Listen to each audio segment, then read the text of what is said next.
Hello, everyone, and welcome to Honey Badger Radio. My name is Brian, which you might find a little bit odd, and this is HBR Talk number what is it? 221, which that's a lot of HBR talks, over 200. And we're going to be doing things a little bit differently for a while with regards to HBR Talk. I guess I don't know if I could explain it as well as Hannah could explain it. So, since, but like things in life becomes complicated, and I'm basically going to be helping out by hosting the shows and managing the streams for HBR Talk, and I will probably also chime in on things as well. So I hope that it's okay that there's a man with an opinion in here, but that may have something to say. But that's something I kind of welcome. Yeah. So men have never been excluded. No, I know. I actually, it was not just my idea, but it was partly my idea that HBR Talk just be like with the women. But yeah, so I'm going to be helping out with hosting shows, so you'll probably see me on this show as well as the other shows that I run. And so today we're going to have a couple of good subjects, good topics. I'm here with Lauren Brooks and Hannah Wammen. And I guess, I don't know if there's anything that we normally would say before we start, but I think that's my spiel. Well, yeah, if you want, I can go through. Let me open up my. I have an ad that I read at the beginning of the shows that I can go through that really quick here. Mm-hmm. There we go. All I have to do is type OP and it brings up my opening thing here. Let's see. As always, Honey Badger Radio dishes out a smorgasbord of thought-provoking discussions, and as experiences both recent and long past have demonstrated, the provoked thoughts are fighting back. They've made it clear that for people like us relying on third-party payment platforms like Patreon to fund our work is treading on thin ice, or building our house in the path of a rapidly growing wildfire.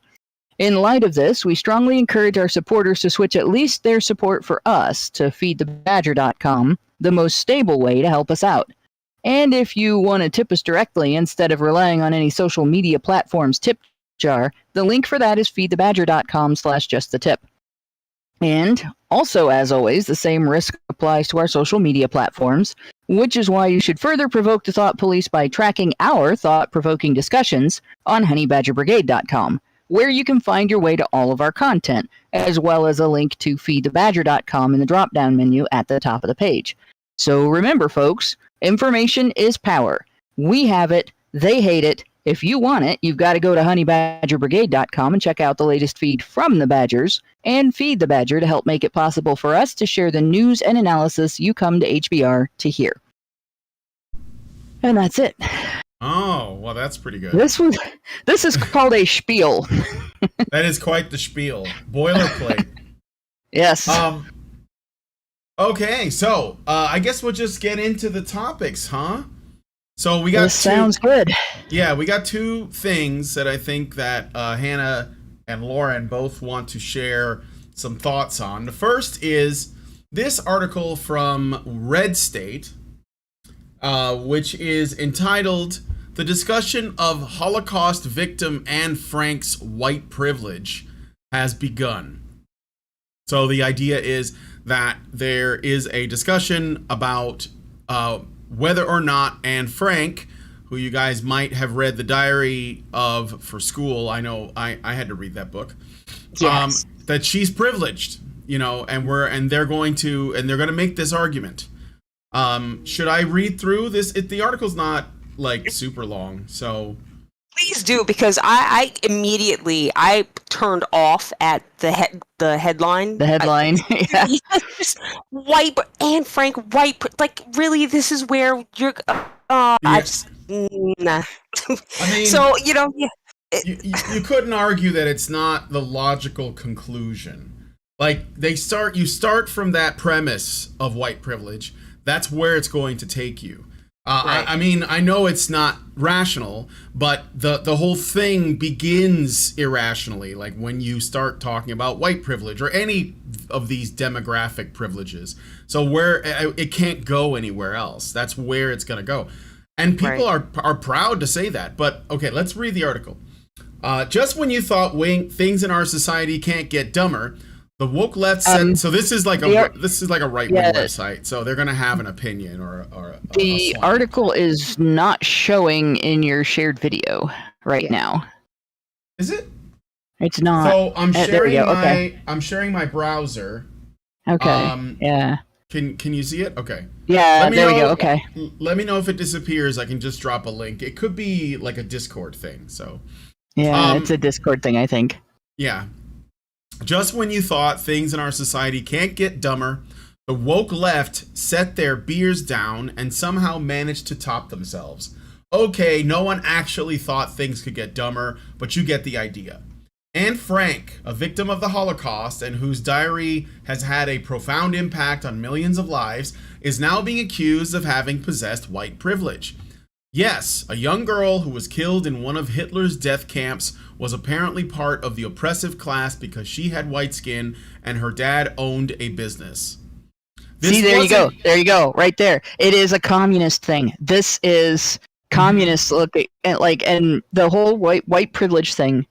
This is what when I saw this story, the first take I had on it is, well, now they are admitting that buzz phrases like white privilege exist only for the purpose of facilitating a slow descent into genocide or other state facilitated mass murder. Like that's all it's for. And this is how, like, the Jewish question was how Nazis excused their mass murder. And this kind of narrative is how communists excuse their mass murder. This is Stalin logic. Mm-hmm.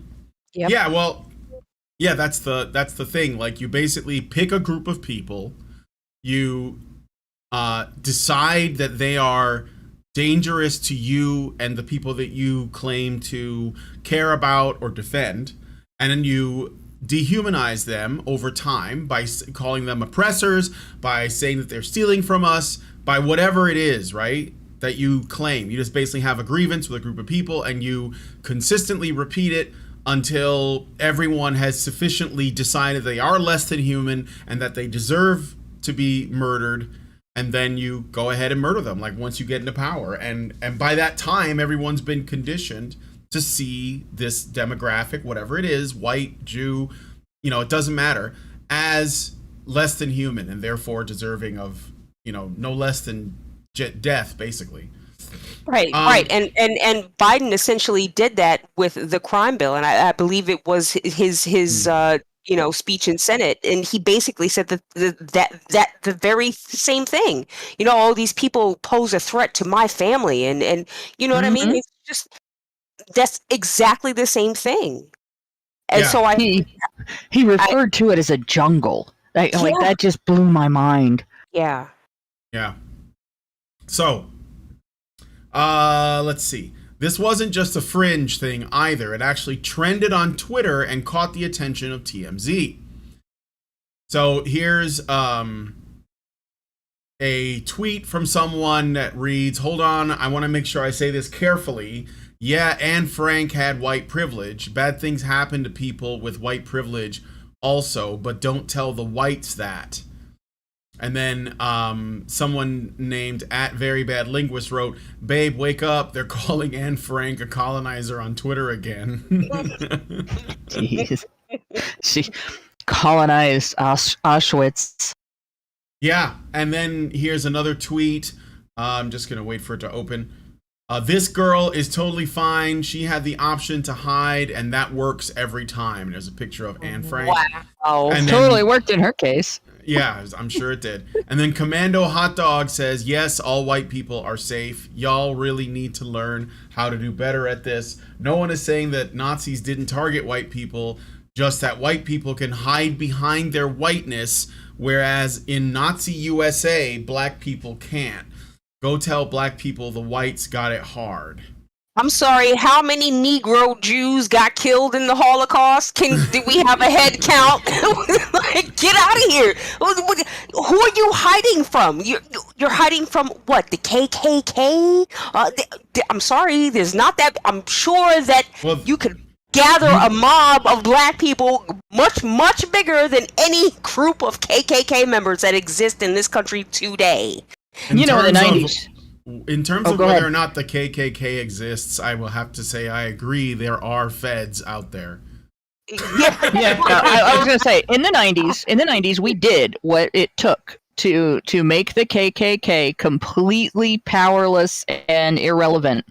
Every place they went, every time they protested, a crowd of people would show up to point at them and laugh and ridicule them and make fun of them. And that is what it takes to get rid of groups like that. Do you remember? You guys are stupid. Go away. Do you remember when they had KKK groups on shows like daytime talk shows like Jerry Springer and yeah? Remember when Geraldo got his nose busted by a neo-Nazi? I love that. I'm sorry, I love that. Geraldo he's just such a twat. Sometimes he is, yeah. Yeah, that was a great moment. But yeah, and it just became a spectacle. So of course the numbers, you know what I mean? You don't want to be down with those guys. Well, when your main venue is that kind of daytime talk show, you have become a sideshow. That is the only place left that the sideshow is acceptable anymore. Right? Exactly. And pretty much, like there was a song about that on the Dr. Demento show back in the 80s called Damn Brother, I Don't Believe I'd Have Told That.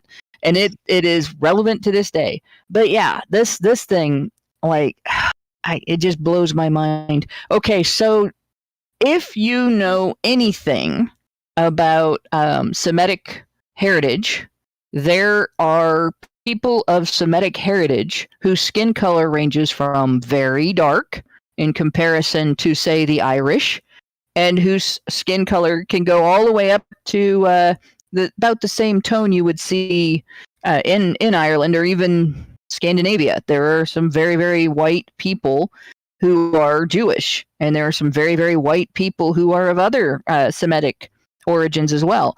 But it's not one group of people where you can say, well, all these people are white or brown or anything. And then you also have the added bonus of people who convert to Judaism who are not actually Semitic. They've converted from some other religion, and they are of some other ethnic background. So when you see progressives in particular talk about Jewish people, it's hard to tell, are they talking about people who practice their religion, Judaism, or people who are ethnically Jewish and Semitic? Because you don't know. And of course, when they talk about this, I think they are talking about practitioners, because there's a lot of people who are not ethnically Semitic who are very white who are practitioners. Well, they want to attribute privilege because they want to be able to engage in acts of prejudice against these people without being accused of being anti-Semitic. Mm-hmm. Which, if you engage in any act of aggression or even criticism against people who happen to be Jewish for any reason, even if your reason isn't because they are Jewish or doesn't have anything to do with their religion or their religious practices, you get accused of anti-Semitism. And I've seen, like, among intactivists, we get accused of anti-Semitism for saying that circumcision should not be a routine thing at birth in the United States, among all people. Like, not just saying Jews shouldn't be allowed to do it, but saying that this is not something that should be routinely done in hospitals as a result of birth, and that baby boys do not need to have parts of their body cut off in order to prevent future health problems and so on, and debunking information that is false, that is promoted by, there are actually pro-circumcision activists, believe it or not. And of course, the anti-Semitism argument is very useful in politics because it's kind of a bludgeon. It's kind of a dirty bomb, Yeah. a third rail. You don't want to be touched by it. You don't want to be painted by it. But this is not a good way to deal with it. Calling somebody who was killed in the Holocaust privileged, specifically because of the color of her skin, like that's not logical or rational. And again, it is a way of getting away with hating a group, and they're just trying to spread their hate and overlap to a new group of people. That's pretty much it as far as my take on this is pretty limited to that. Yeah, I mean, like, my thought on this is, like, it's not surprising that progressives would do this framing. I know it comes across as shocking, but I've seen them do this before for many years, especially the black activists, but not exclusively, because they see themselves as in competition with Jews for victim points. And so they're actually really resentful that the Holocaust, like, I don't know if they're resentful that it happened or that they're resentful that it's brought up really frequently or what, but it's like they don't like want to be in a situation where, a Jewish person could claim more victim points than them because they want to be at the top. It's a fight. It's a race to the bottom. It's a fight for the most oppression. And this is why they frame Jews as white, so that they can say, well, all of that stuff doesn't matter because that's just white people killing white people, as Whoopi Goldberg said. And that's why she said, I don't think it has anything to do with race. This is not an uncommon sentiment, especially in the black population of people who are, woke. Another example of this they also like to single out Jews among all of the groups that engaged in slaving. They like to single out Jews and pretend that they were a main driver of slavery in the United States. Yeah. Well, if they're forced to, if you intellectually force them to confront that, then that's what they'll do. If not, then they'll just act like it's just white people. And if you say, no, I know the history and I know that there were other groups involved, like Arabs, Africans, and Jews, then they'll just focus on the Jews. No, Brian, you don't understand. 34 white guys went over to Africa and subdued the entire country and then just started shipping people over here because equality and stuff. Also, another example of how I know none of this really surprises me and people should be paying attention and calling it out openly and vocally is, I mentioned this before, but I never said it on this show, so maybe somebody will see it that didn't before. You guys might know Brett Weinstein and his brother Eric Weinstein. Obviously, they're two professors, really smart guys, also Jewish. And Brett Weinstein has been, trying to like reach across the aisle or reach out with an olive branch towards SJWs. And in this example, he goes into something called Clubhouse, I believe, which is like a public platform where people can talk about stuff, right? But they have like someone is like the manager of the house and they decide who gets to talk. And so it's almost like you're in a classroom and you get called on, And he went in there and it was a bunch of black women, specifically black women, okay?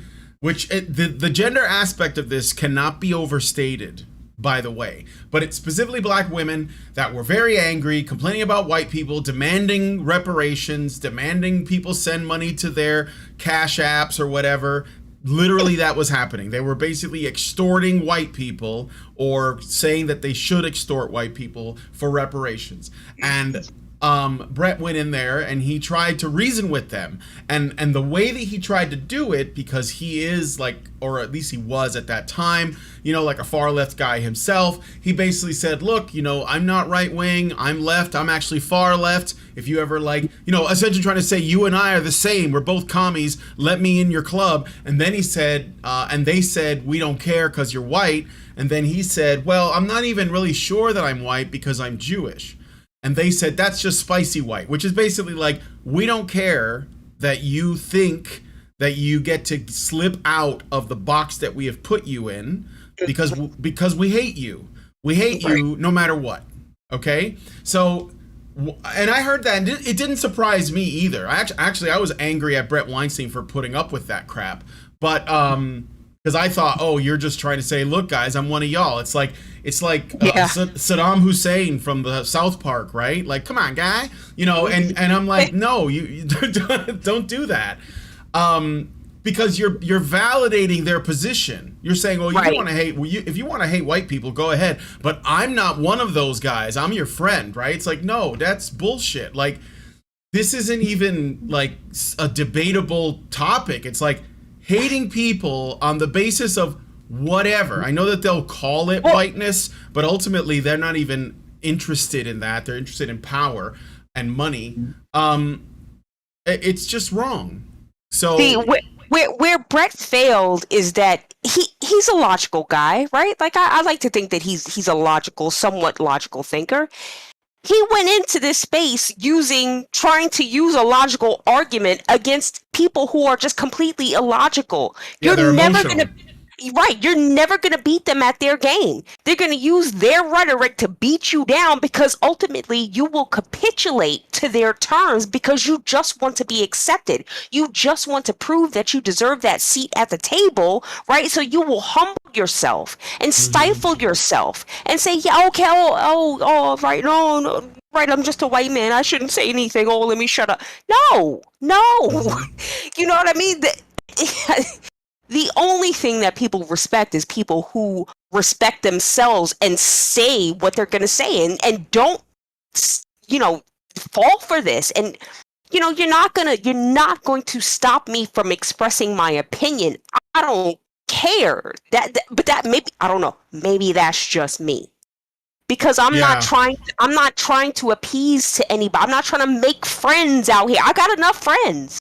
I got plenty of friends. I love them all. I'm not trying to make friends. I'm trying to say something. I'm trying to awaken people. I'm trying to wake up your fucking minds. And so if you like it, cool. If you don't, then bye. No skin off my teeth. But trying to appease these people's sense and sensibilities, they don't have any, because they don't make sense. No, they don't care about that. And ultimately they just want what they want. This is like what it almost always come back to when you look at, so you got like these academic, like, PhD having leftist types that they're really great with rhetoric, or they're really great with making people like, using their manipulation of words to make people feel like they're correct, even though what they're saying is nonsense and it's based in bullshit. But they're really great bullshitters, so people fall for it.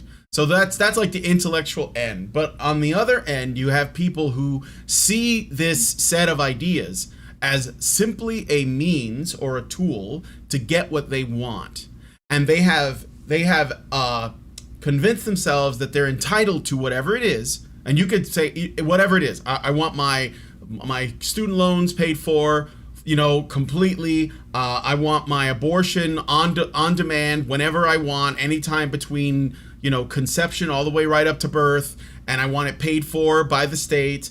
I want, housing, landlords should be murdered and I should have their home. Like and there's no compromise. There's never a compromise. There's like, what in the world is the middle point between kill all landlords and let me pay my fucking rent? There isn't one. Okay. So like, these people are just saying, I want this, and you're going to give it to me. It's like a child in the toy department of a fucking Walmart throwing. And then they will tell you agreed to it.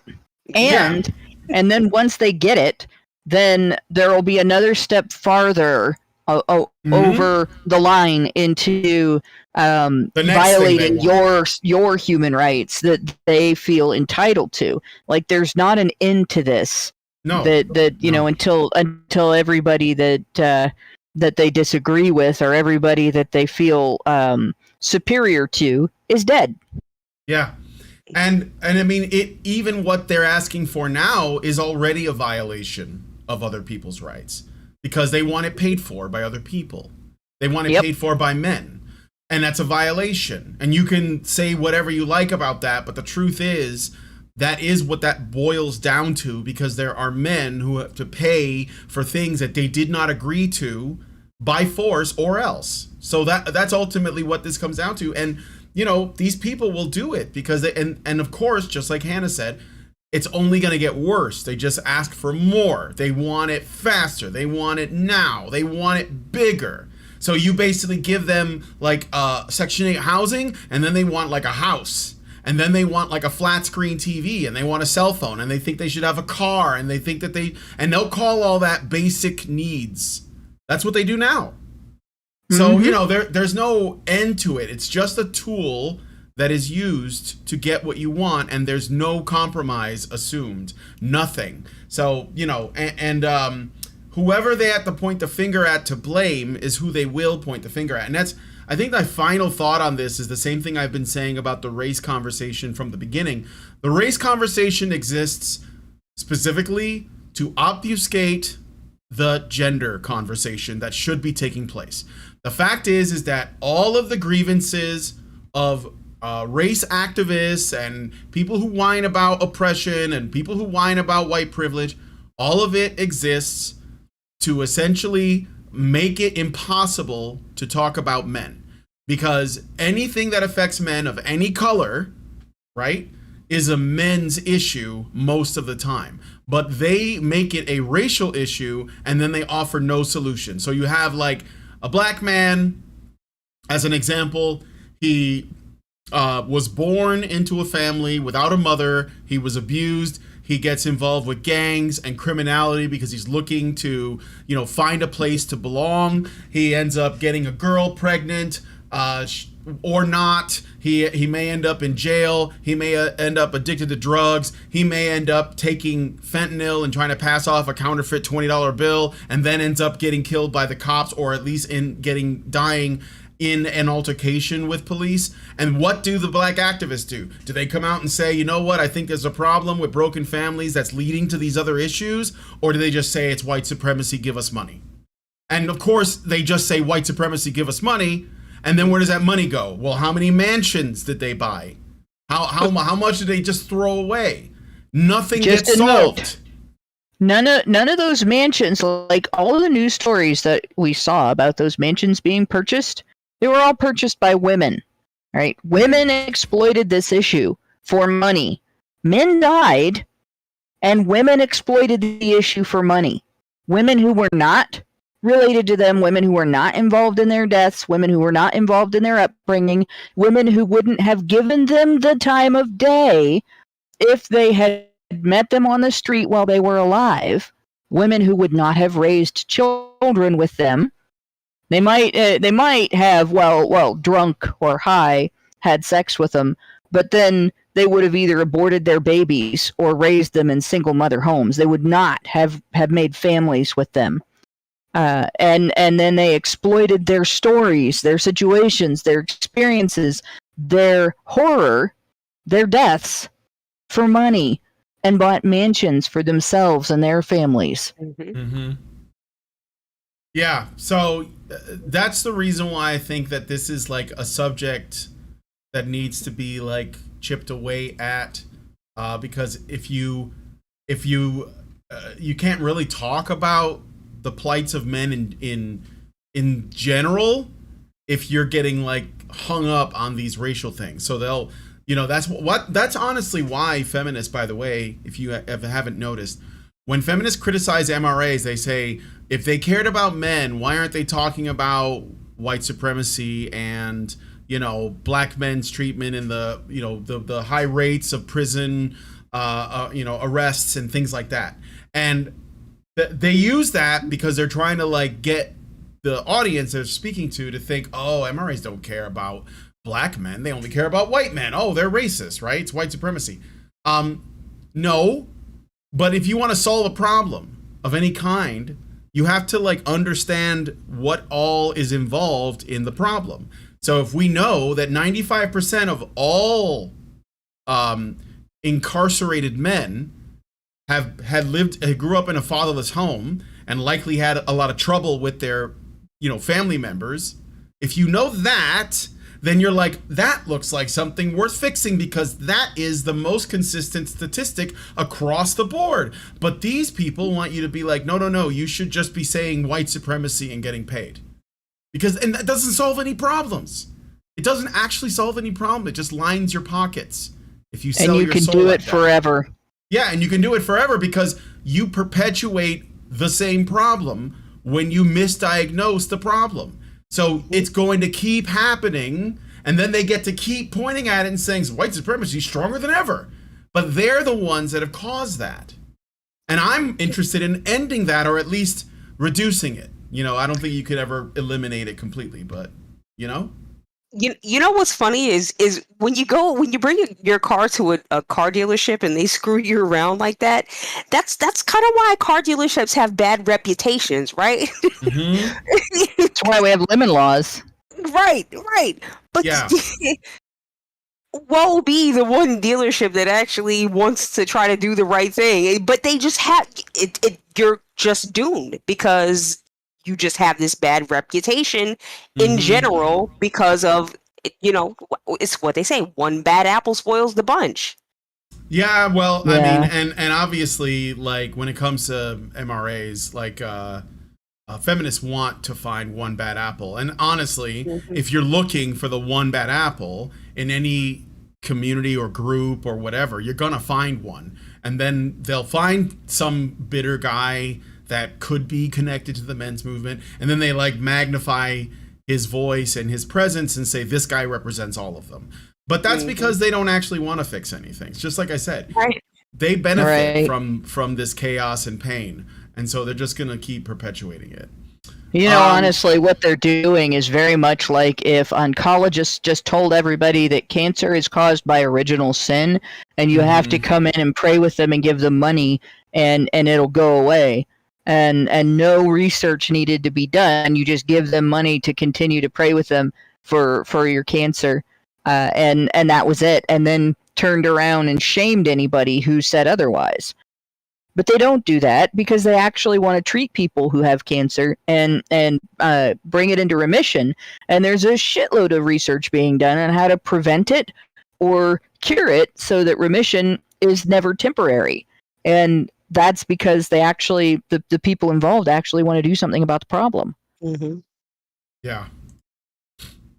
Well, I don't think I have anything else to add to this except it doesn't surprise me. And I guess, Jews, you're not Jewish to them. You're just white. So you might want to help out white people and stand up for them because you're all going to get lumped into the same boat.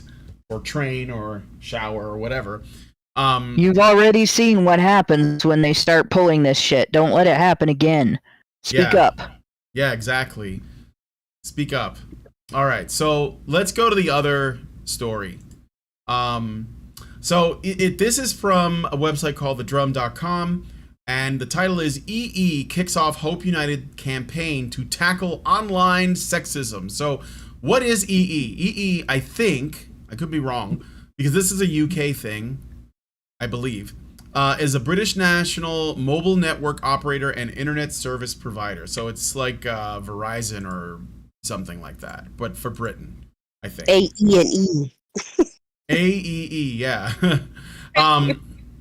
So I'm going to get into this article, but first I did get a super chat. Amasang gives us $5 and says, lesbian Nazi hookers abducted by UFOs and forced into weight loss programs all this week on Town Talk. All right. Thank you for the I super swear chat. I saw that one.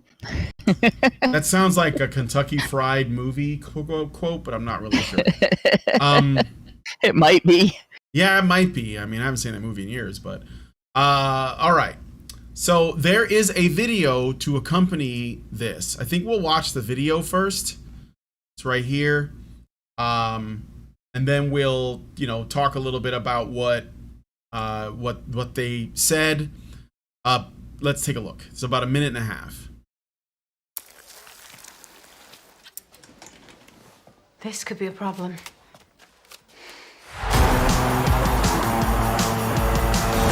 This could be a problem. be a problem for Lauren James. As their squad grows even stronger, the competition for places heats up.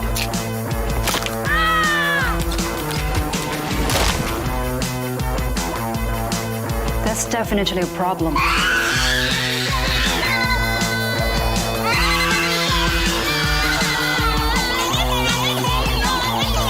I'm just gonna pause it there for a second. I'm sorry that it's so loud. Noisy. I'm just kind of trying to figure out what this is about so far. They're really not making a whole lot of sense.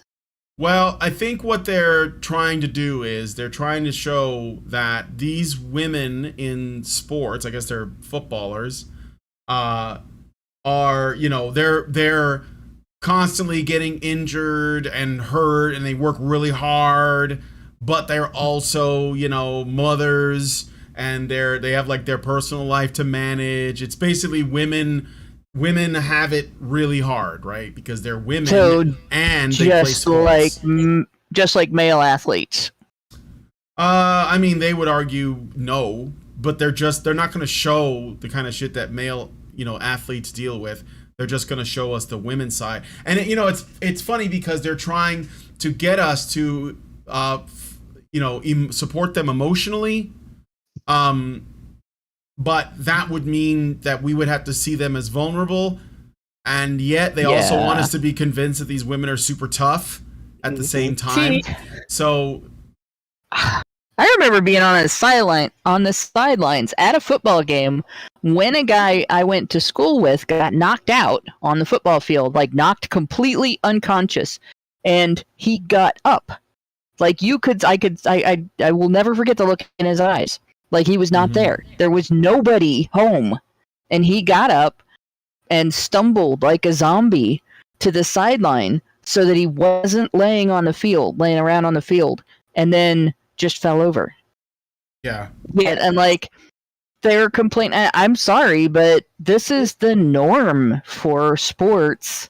This is the norm for you tough shit out, and athletes are like that. We do that. When I was in the 6th grade, I broke my tailbone and I tried to walk it off.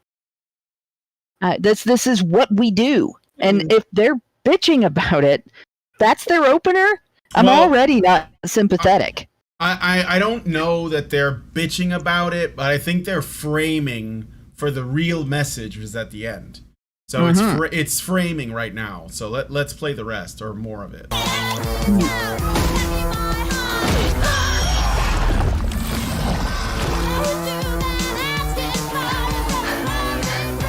They're trying to be shocking and visceral too. Yeah, that was kind of useless. With the stitches and the legs and the broken bones and it's ridiculous. You're acting like as this is some kind of comparison to what men go through with their sports injuries, which I would imagine is even 10 times worse because you're dealing with much bigger, much more physical people. Like they. You get an impact from a 250-pound guy, you're getting more than one tooth knocked out, bitch. Well, you've never heard the phrase, suck it up, buttercup, you have a shitty coach. Yes. Yeah. Here we go. Oh, and now she's on her period. Do you see that, guys? She's on her period in the middle of the game. Jesus it's terrible. Wow. Okay. You see, it's so like, ugh. Whoop, stream paused. Oh, that's weird. I'll go back a little bbit. There's a girl getting some, like a retainer or some spare teeth put in. Yep. Yeah, that's snapping. Yeah, I had a classmate in the 4th grade that had front teeth like that.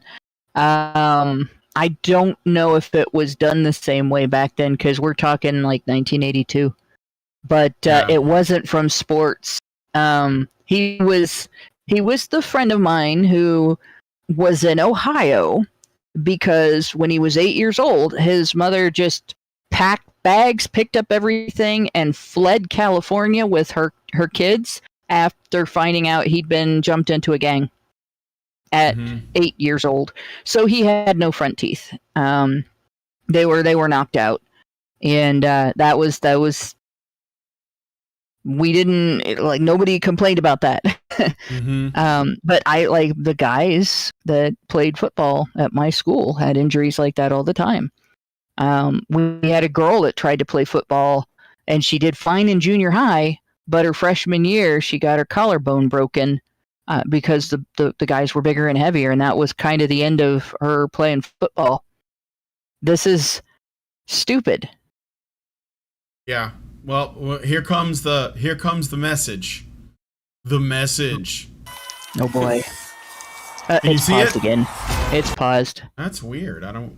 That's weird. There we go. All right.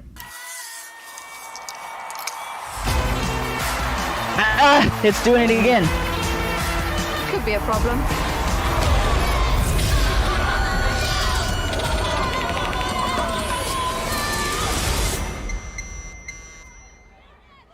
Women beat problems every day. But sexist hate, that's not her problem. It's ours. Oh, for fuck's sake. God. Are you kidding me? Oh my God. Yeah, Oh. so all the stuff that women put up with, like in athleticism, like breaking their teeth, breaking their limbs, tearing up their flesh, that's all fine. Like they can handle that, right? Okay, they're tough. They're Valkyries of the sporting world. But if they get a mean tweet on social media telling them to go back into the kitchen, they are absolutely demolished. I gotta know how much money they spent putting this whole fucking thing together, yet nobody, not one of them, could be paid to do a search on a Pew Research article that clearly says that women are the ones that give out the most online hate. Yeah, of course, and only men can stop it. Right. Oh my God, I wish a nigga would. You know what's funny is right before the show, I got into a discussion with a bot account. I think it's a bot. I'm not sure. It's female, or at least it's supposed to be female. In response to that news story about the 10-year-old that allegedly was a rape victim in Ohio who had to go to Indiana for abortion. That turned out to be bullshit. Yeah, it turned out to be bullshit. There's the reason it turned out to be bullshit is this. It's not that there are no 10-year-olds in Ohio that have been raped. It's not that there are no 10-year-olds in Ohio that have been pregnant and potentially sought abortions. That we can't prove. What we can prove is that the law would not prevent an abortion in that case because it makes a medical exception, and it's a pretty broad medical exception. It's not just to prevent the death of the mother from complications of the pregnancy. And there is no way that any judge or jury would even accept a challenge to the claim that a 10-year-old trying to carry a pregnancy to term would have no medical complications. Like 10-year-olds are not built for that, right? Even the most physically advanced 10-year-old is going to have problems because they're 10. So that law would not prevent that abortion. So she did not. If she exists, and if it's about a real case, she did not go to Indiana for an abortion because she couldn't get one in Ohio as a result of any law, which leaves the discussion the way I approach the discussion is this: either an abortionist lied to exploit this case as political fodder, so an abortionist abused the patient to facilitate a protest against legitimate regulations, right? Or the whole thing's just made up. Those are the two possibilities. There's not a possibility that it's legit. And the woman who is replying to me is saying things like, you're crazy, you're full of shit, you don't know what you're talking about. She's doing all of the things that they complain about. She hasn't made any threats, but she's accused me of being dishonest, and she's accused me of smoking. What are you smoking? And so on. In the meantime, her basic argument is that you should get rid of these regulations so that these doctors will stop abusing their patients, and that's it, and that's so. And it's not a man, and it's not a discussion that would lead to anyone deserving to have the kind of bullshit. And that's just now. Like, I've been told I should get raped so I would know what it was like by a woman. Told this by a woman. That was during the Gamergate controversy. I've been threatened by a woman with having my non-existent dick cut off by a hooker that she was going to hire to come in and do it. I'm like, well, she's going to have a really rough time finding it. I've had threats of violence. I've had all kinds of shit like that. But they've almost always come from women. And the only time I've had anything like that from a guy has been a male feminist. So of course male feminists would think that men behave like this. Whenever men do it, it's one of them. Right. And the rest of the time, it's all women. So do you guys want to hear the article then? Now that we've Sure. seen the video? Okay. So, ahead of the 2022 UEFA European Women's Football Championship, EE is teaming up with a mixed gender squad of footballers to push back against online misogyny. The team, which will be managed by Gareth Southgate, includes Ellen White, Lucy Bronze, Marissa Callahan, maybe, Rebecca Seller, Demi Stokes, Andy Robertson, Dan James, Declan Rice, Trent Alexander-Arnold, and Jordan Henderson. Okay. The players will appear in exclusive online content designed to teach audiences the digital skills required to prevent, report, and stamp down on online sexism. The campaign tagline, "Not her problem," because, it's men's problem, is designed to remind the audience of the role men must play in preventing online hate. A recent YouGov... How are they supposed to do that? And go ahead. Well, what they want, I think, is to create an atmosphere or a culture of shame where men basically stalk the internet to call out other men that step out of line so that the previous man could try and be included in the, the one good man category, and therefore, he'll be able to just, be on the online. But it's basically it's like a, what do they call the during the Cultural Revolution in China in the 60s, it's like them. It's like the Red Guard. That's what they're trying to do. They want to create a Red Guard of people who police other people, and they're using ironically, they're using the one group of people that they claim hate women, which are men, and that will work on men because men don't hate women. And so they're going to do that. They're going to police each other too.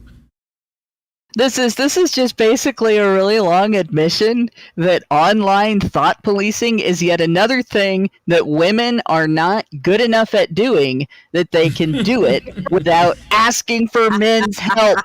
Oh my God.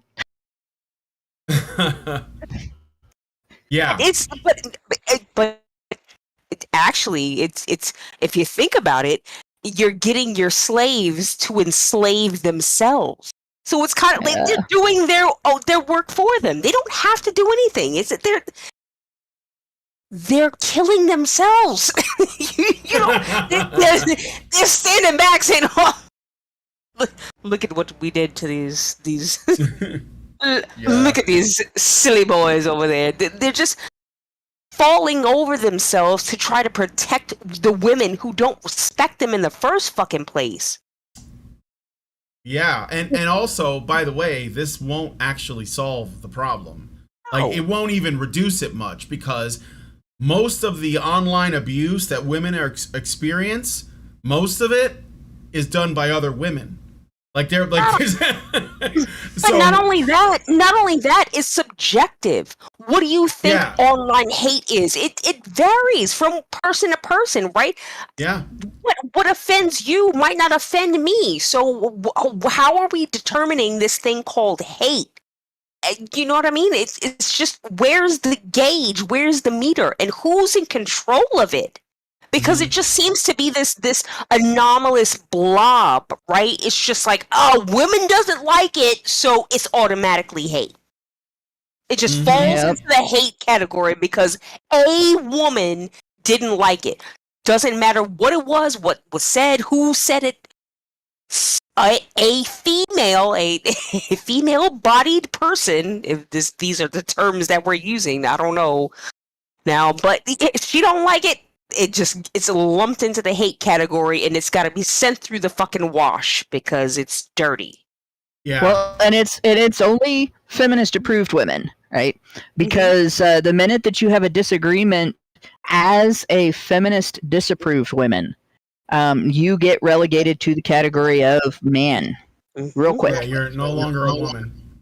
Right, so you figure out you get a first-hand view of how men are treated, and like, you know, as far as being treated like a man by feminist men on the internet, I can take it. It doesn't bother me that much, but I think it is unfair for men to treat men that way, and I think it is bullying. I think it's crap. You know, like, it's par for the course for me. But there's a lot of guys who grew up in nicer neighborhoods than I did that have never encountered this kind of behavior from other guys, and then they run into it online, and it's like, what the fuck, right? And there are guys that have been bullied into suicide. There are guys that have had their communications shut down, you know, been kicked off of various social media that they used to communicate with their friends and their family because some woman got upset with something they said, and other guys stepped in and caused a fight and then mass reported them. So the whole thing is really bullshit, and men should not be getting treated that way. And it is on behalf of women, and it's basically just using allegations of bullying to facilitate actual bullying. Speaking of which, let me read this study because I think it's really interesting, this study that they're trying to show us. So a recent YouGov survey, okay, so they're asking people's opinions, commissioned by EE, found that 53% of the public don't feel the internet is a safe space for women. Now, that doesn't mean this doesn't mean that it isn't a safe place for women. It means that people don't feel that it's a safe place for women or a safe space for women. It's not a safe space for anybody.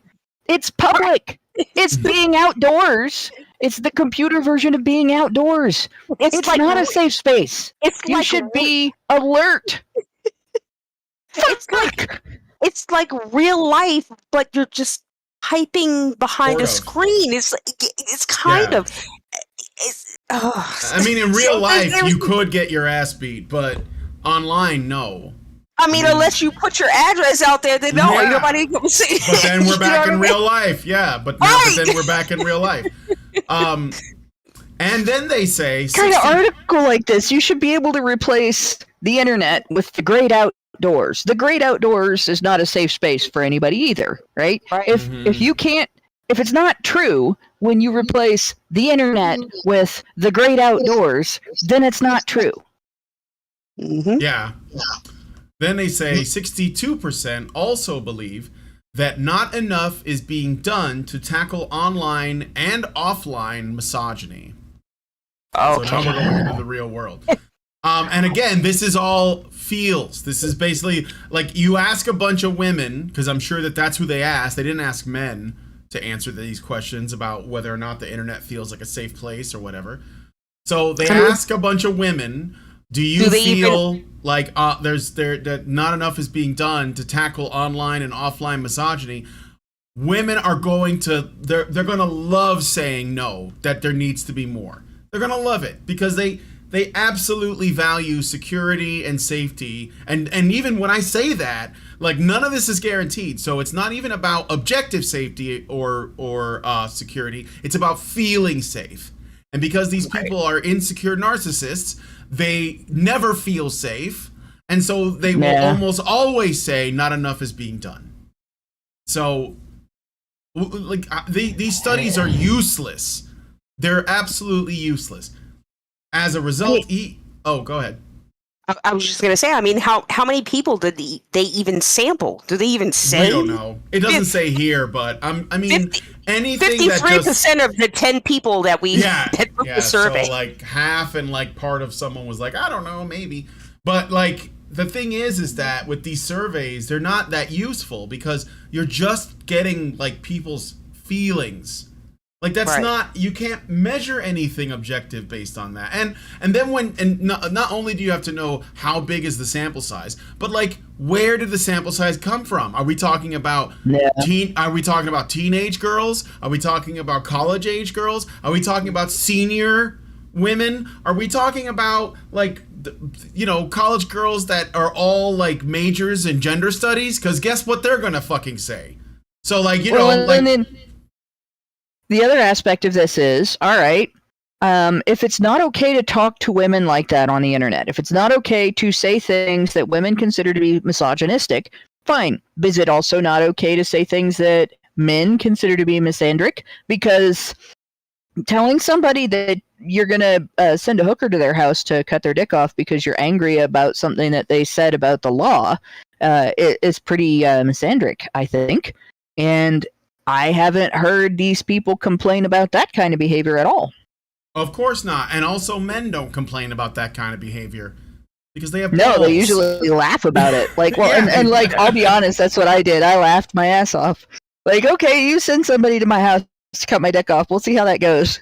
Yeah. And it's, like I said, it's just really ironic that they show us this video to like, and they go really far with it to make us feel like, man, women are tough. They can do anything a man can do, except handle a mean tweet. Like it just shattered her world. Like, I wonder if they asked any of the women who lived in Rotherham how they feel about online harassment. No, I'm sorry. Offline.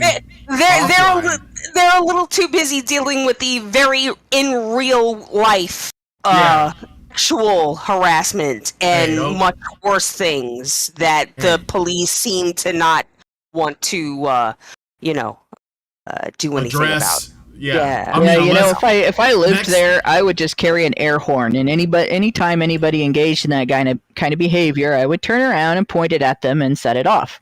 Be like, hey baby, do those legs go all the way up? Unless I wanted to flirt, and then I would say, why don't you find out? But that's different. I would say the best solution, if you're in Rotherham and you're worried about being assaulted, just take your mask off because they'll probably come running. So just take off your mask and you'll see the cops. Okay, so as a result, start coughing really loud. Huh? Start coughing really loud. Yeah, start coughing really loud. Run away. Yeah, like if you have it. As a result, EE's Hope United will highlight the responsibility of men to ally with women during the Euros, encouraging them to own and challenge the problem of sexist abuse online and elsewhere. Mark Alera, the chief exec of EE, said, while the majority will be rightly giving their support to the athletes competing in the Women's Euros this summer, there will be the vocal minority trying to denounce and discredit the women's game. I think that mostly they just don't watch it. I don't know that like men stand around going, let's fuck with these, these female athletes. I think that they just don't watch your content. Like the WNBA, which nobody watches. That's why you have to go to Russia to play. Right, this is the thing for me. This all just seems like an attention grab for the championship that all of these people have been accepted into. Okay, like you've gone through all of this training. You've trained all of your life.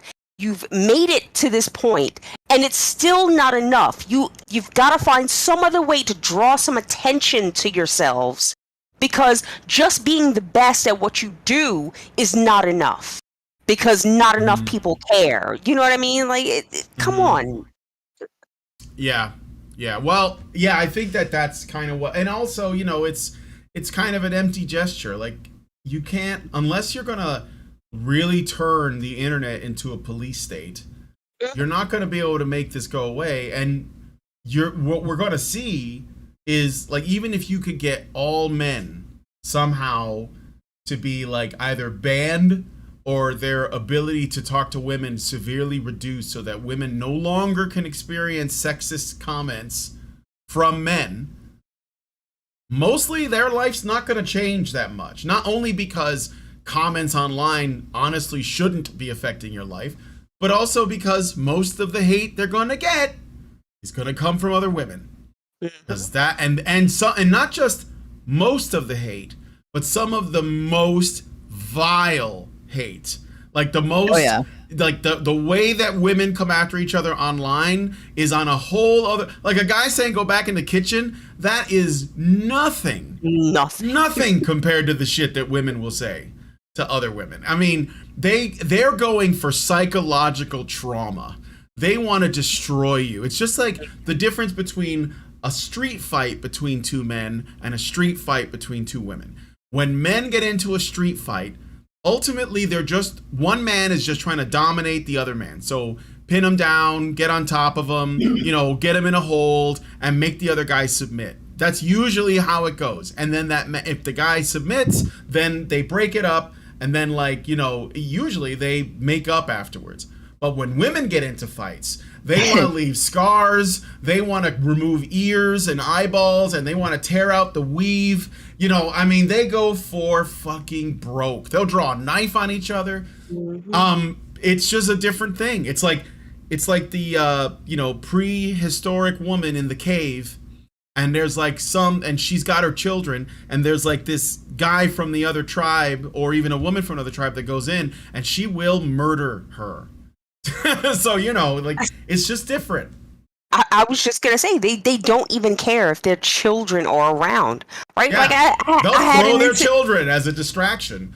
Yes, that literally happened. It literally fucking happened. Yeah. But I had an incident with a chick at work. Same situation. Like, I'm sitting there minding my business, and she's sitting there with her kids. She's not supposed to have her children. She's not supposed to be babysitting her children while she's at work.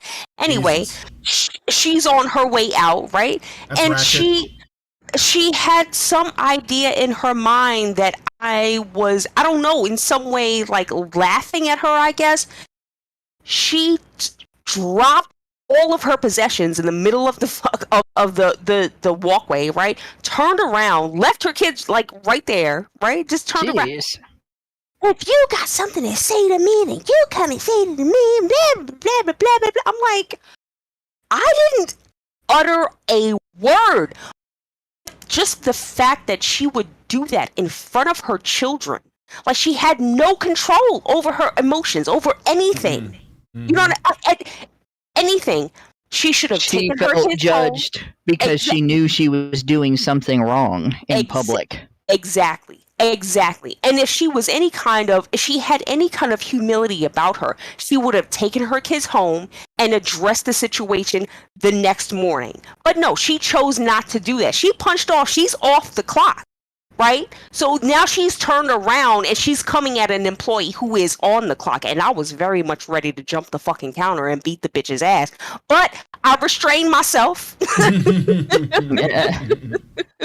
Jeez, oh Pete. I was once fish hooked in the mouth by another girl over a plastic bottle that I was using. This is as a kid to dig in a sandbox that she wanted. And didn't, come up and ask me for it or anything. She just, came over and stuck her finger in my mouth and pulled, to start the fight she was going to use to take it away.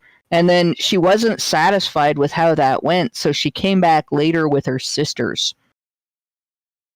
Like that's, and that's kind of the neighborhood I grew up in. but that's the way women are. Like a guy would have started out with, "Hey, can I have that for a minute?" Or do you have another one of those, or anything like that? But no, not a girl. I want that. I'm going to take it away from you. All right, so there's a little left to this article. Well, no, there's a little bit more, but let's keep going. So essentially, yeah, I think you guys get what the campaign is, but jeez. Yeah, I know. Now more than ever, it is imperative that we come together to champion hope over hate, placing the onus on men to own the problem.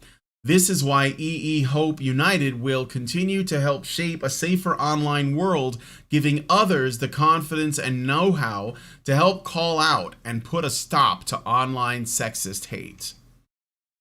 The campaign is set to run today, July 4th, so this is from about a week ago. Wow. Yeah.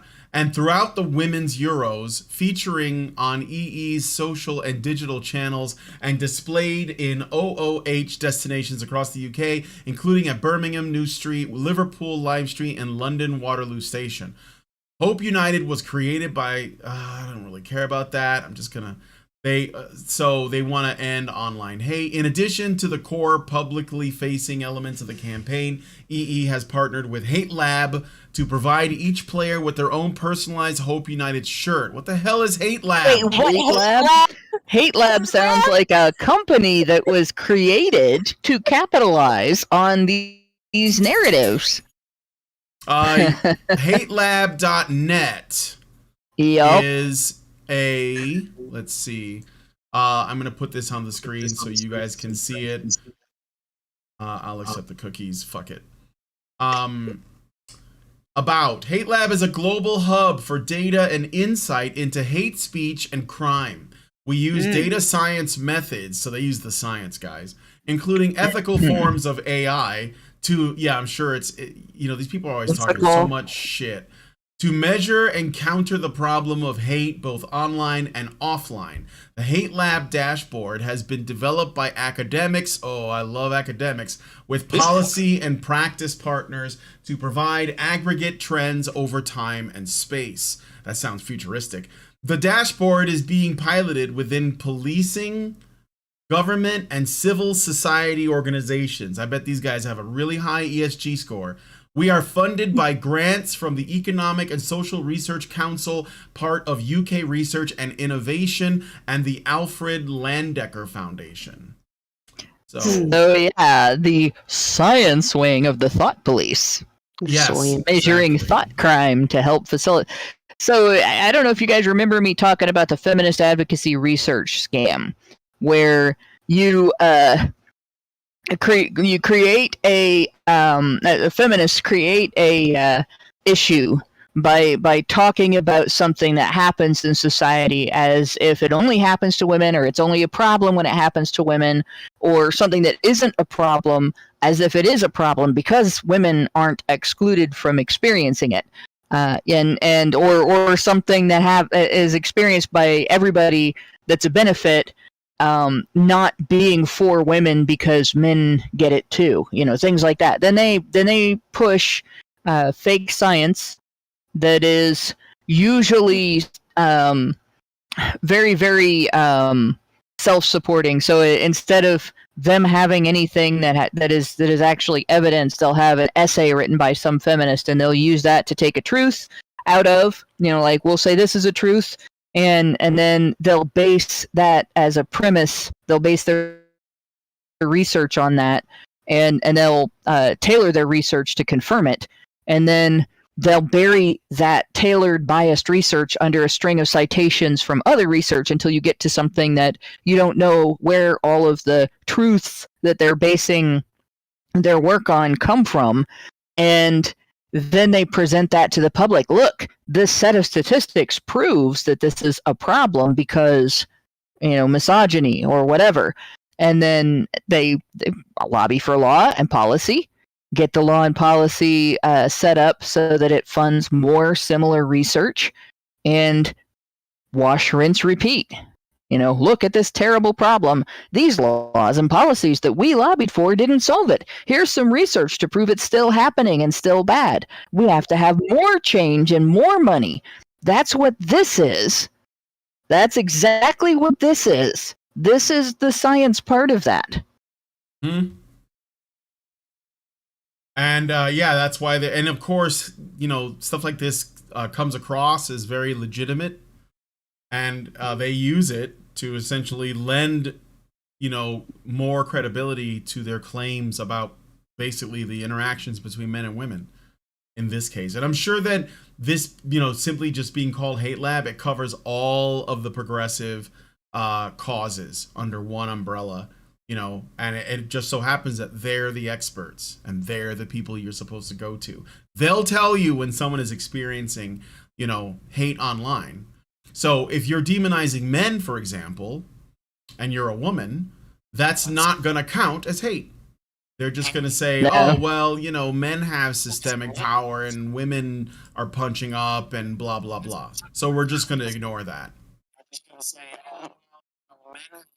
So.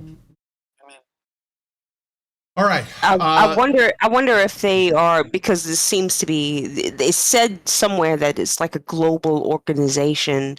I wonder if they're working with the SPLC, and if the SPLC even has any teeth anymore these days. Well, the SPLC it still has legal teeth. It does, but they're garbage. Like the ADL, like the Citizens United, like the UN, like they have power, but they're absolute trash. I won't listen to them, period. So, all right, but anyway. You'll notice, by the way, hello everyone. You'll notice that activist groups never promote love anymore. It's not like the 60s anymore, where what we called activist groups would be, all you need is love. They understand nowadays that activism is not something that should involve love. Because it doesn't work in terms of political movements. But they've got it into their heads that anti-hate is something they can do. You'd think anti-hate would count as love, but no. It's just that's what they've transferred everything into. We don't care about love. We just care about anti-hate, which is definitely not just a transferal of hate into the opposite of the previous thing that was called hate. Sorry, I was listening, and you're right. You're absolutely right, and they're so wrong because all you need is love. Yeah. That's wrong too. You need logic. I know, but the thing is, you cannot counter hate by reversing its course. You can only counter hate with love and logic, and without love, logic is useless too. Well, I think honestly that the use of logic and reason is love, because you're trying to use the truth, right? And I think that to believe in the absolute importance of the truth as your starting point can be described as a kind of love. It's like what I'm saying? Like where you're love basically is what saying, keeps logic from straying into sociopathy. Yeah. Okay, but anyways, thank you, Doctor. Are you staying for the next 15? By the way, you can call something love, and something else can call that exact same thing hate. You can call something logic, and someone else can call that exact same thing hate. It's you just need to specify what the fuck you're talking about, and that's how you set yourself apart from these people who don't even bother to specify what they're talking about. They just call it a thing, and they don't bother elaborating on what the fuck they're talking about. Sorry, carry on. Mm-hmm. All right, back to the article. So they're gonna provide a Hope United shirt. I'm sure that's gonna end online hate. Thank you, Hate Lab. I'm sure that's gonna be Don't great. get me started on hope. Hope, yeah.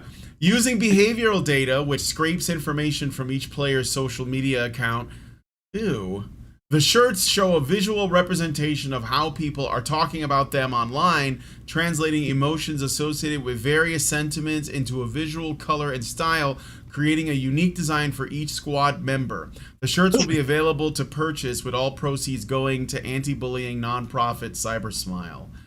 Those shirts are going to end up stranded in some African country, just like the losing Super Bowl champion shirts.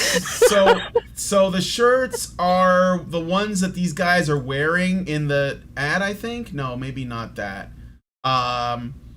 But like they're supposed to give a digital reading of how much hate you get online. So they're asking women, basically, because I mean, who gives a shit if men get hate, to wear shirts that basically say, this is how much of a victim I am of online hate. Plus, I'm a, super tough, badass soccer player woman. Why you got number 8? I don't like that. Take that number 8 off. No, that's my number. You can't have number 8. On a side note, approximately 4% of trash in American landfills is cast-off clothing. Mm-hmm. Just it's saying, women's clothing. apropos of nothing, it's mostly women's clothing. But apropos of nothing at all to do with these T-shirts. No, I told you they're gonna end up in Africa. They are. People are gonna be wearing them on their heads. Yeah. Anyway, so this is the campaign. It's the usual narrative. Men are to blame. Men have to fix it. I don't know if you guys want us to add anything to this or what. We got like 10 minutes or so. So I could look around Hate Lab and see what kind of cancer is on here. This sounds like a lot of fun. Projects, publications. What were you gonna say? Have we no super chats? We do have one.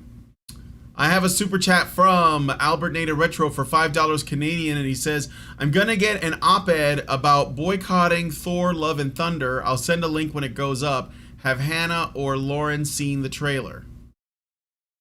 I don't think I think we did in an after show. Maybe. Because we watched a couple. It was like The Princess, which was cringe. Oh yeah, we did see that. Yeah, we did. We did see Thor. That shitty trailer. Yeah. Oh my gosh. I mean, it's not good. I'm not gonna watch it. So it's not good. Just garbage.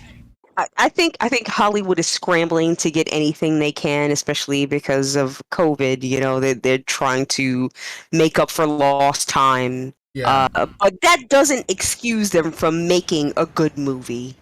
I'm sorry. No. It's the absolute state of Hollywood is actually like really pathetic. It's more pathetic than it has been in decades. But I hear Top Gun is good. So we honestly just need to make our own damn movie and put it out there just to prove that we can do a better job than they can. And it's not like it would be like there's a movie called Tangerine that was done entirely on I think iPhones 10 years ago. So I'm sure that today's phones would be fully capable of filming something that would be even higher quality, so we wouldn't have a problem with that. And as far as video editing software, that's not difficult. I got video editing software that works quite well for $80, so it would be easy to do in terms of the equipment. The only difficulty would be getting people together to do like the talent together to do the movie, but that could be done. Yeah, I mean, look at Eric July. Eric July, he's out there fucking killing it. Over $1 million, and they are. This is probably something else that we should talk about. Maybe on. Yeah, maybe at some other point, but. I mean, like they don't want people making their own content.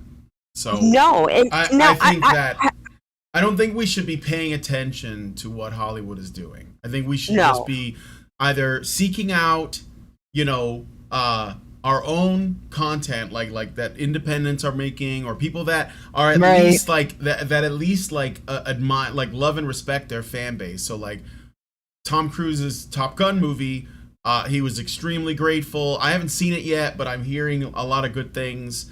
And he is a Hollywood guy, but he's not one of those Hollywood guys. So maybe that is someone that you should be like, that you might want to look into, or you should support independent creators. I mean, I watched some of the Daily Wire stuff. I thought that like Terror on the Prairie was all right. It was pretty good. I have some criticisms, but I thought it was pretty good. I'm not sure if how many people are aware of Steve Inman. He kind of does those like kind of voiceover things, like he does like replays of viral videos on Twitter, and he's now venturing out into doing his own. I think he's doing a feature film, but just independent creators like that. Just support them. Yeah, or if you missed out on any like older films, like before all this progressive garbage got involved on political correctness, there's plenty. There is so much that you can go to the 90s and watch a movie and say, holy shit, they couldn't make that today. Any movie where you would think to yourself they couldn't make that today is probably worth checking out. I never saw it before, but I heard a good recommendation from someone that I like to watch a show called Silicon Valley. So this isn't even that old. Yes, and I love that show. I decided, because it's Mike Judge, and I like Mike Judge, right? So I decided I'll check it out, and I watched like 5 episodes yesterday, and it was hilarious. Like I was very impressed. And plus, what's really funny is that the show is supposed to be a parody of what life is like in Silicon Valley, but people who actually work in Silicon Valley have said, no, that's basically what it's like. Like, it's not a parody. This is real. And that makes it even funnier, because the stuff that they do in that show is so absurd that and Lindsay is like cracking up and like, yeah, I could see them doing this shit right now in California, like in Silicon Valley. So, I started watching that.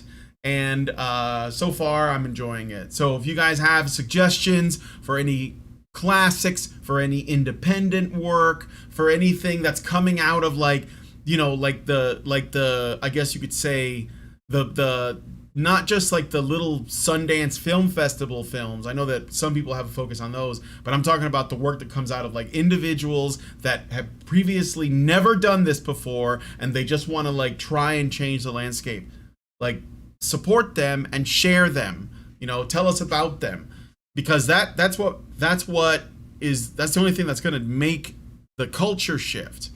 So this is when the printing press was invented, by the way. I'm no historian, but anyone can tell you when the printing press was invented, the people who had cornered the market, scribes who had cornered the market by writing the Bible in hand, got very, very nervous about people who could just print the Bible or print anything the fuck they wanted, and this meant anyone could say anything, like in a widespread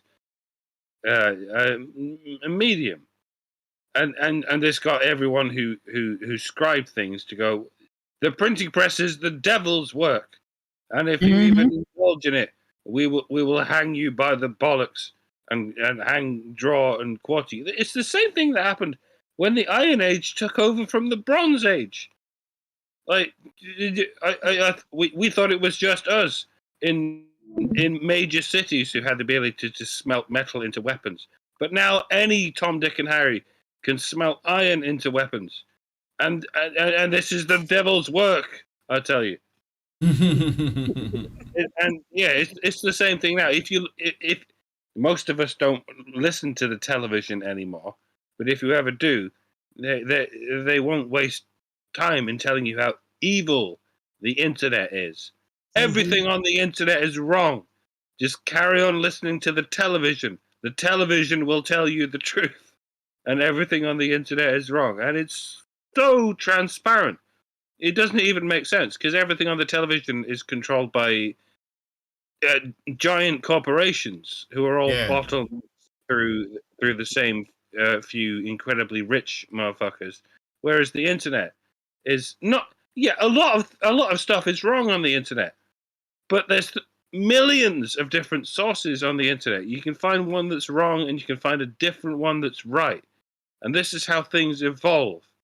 You find a new medium where you can get far more people telling you a wider range of perspectives than you've ever seen before. And this is what pisses off the powers that be that used to be able to control the medium, every possible medium. Yeah. Yep. If what you can and can't see is not under control of the elites get very pissy. Yep. So, I think I need to wrap it up because I have to get going to pick up Lindsay from work. So, do you guys have any final thoughts on the stuff that we covered? All right. Final thought, real simple final thought. There is an easy way to deal with online harassment. You make fun of the person that's harassing you. The only thing really genuinely dangerous about the internet is that people can look up your private information and come track you down, which you handle by calling the police. And obviously be careful what you put online so you don't have your identity stolen.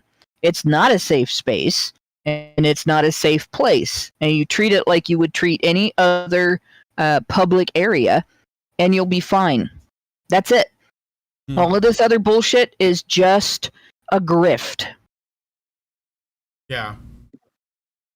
All right. Sounds good. So, I guess the other thing they could do is, like if they really wanted to hurt you and they didn't want to go to your house, they could just call your employer and tell them that a terrible person that should probably be fired or whatever. But that's not actually happening. There's no such thing as that. Right. Because the right people are doing it to the people who deserve it. So that's not really a problem, like that kind of thing. Don't pay attention to that stuff. That's like, what are you, a bigot? We're going to call your employer. All right. Anyway, there totally needs to be an incident where somebody does that to somebody who gets access to information on who did that, who did the calling, who did the writing, and so on, and then just files a massive lawsuit for defamation and wins. Mm-hmm. Yep. All right.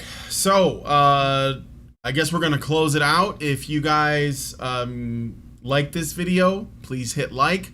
Subscribe if you're not already subscribed to the channel. Hit the bell for notifications. Follow us on alternative media platforms. Let me check to see that I didn't miss any super chows, because that does happen. And and you will get reamed if you don't.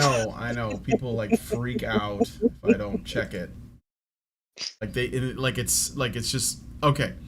Yesterday at 4:12, I got a super chow. So this was after our show, I think. No. This was Allison didn't say done afterwards. So I was told to do this, but $5 gives us $5 and says, "Thanks for the show." Well, thank you. Thanks for coming on, and I'm gonna put done in there. All right. So now I've checked the super chows. All right. So if you guys like this video, please hit like, subscribe if you're not already subscribed, hit the bell for notifications, leave us a comment, let us know what you guys think about what we discussed on the show. Have you guys seen the EE video before? Do you know much about this? Are you what is that, soccer? It's a football thing? It's soccer. It's soccer. No, and I'm sorry, I gotta fucking say this. It's soccer, not football. Football is a Spanish translation from the American or the English word for football. Okay, so it's not fucking football. It's soccer, you bastards. You would think a sport called football would involve kicking a ball with your foot. That's why we call American football hand egg. But they do kick a ball with their foot sometimes in football. Yeah. I mean, they do. Always with the foot. Except when it's headed or or bounced off the test. All right, you guys have a point. All right. Yeah, colonizer. I'll let you guys figure it out. Is it football or is it hand egg? Or is it soccer or is it all of them? Now Anyway. I just want to see a football game where the guy gets tackled and the football breaks and egg yolk just goes all over the field. Yeah, right. All right. Yeah, so leave us a comment. Let us know what you guys think about it. And most importantly, please share this video because sharing is caring. Thank you guys so much for coming on today's episode of HBR Talk. And we will talk to you guys in the next video. Men's rights activists are machines, dude. Okay? They are literal machines. They are talking point machines. They are impossible to fucking deal with, especially if you have like a couple dudes who have good memory on top of that too. Holy shit, you're fucked.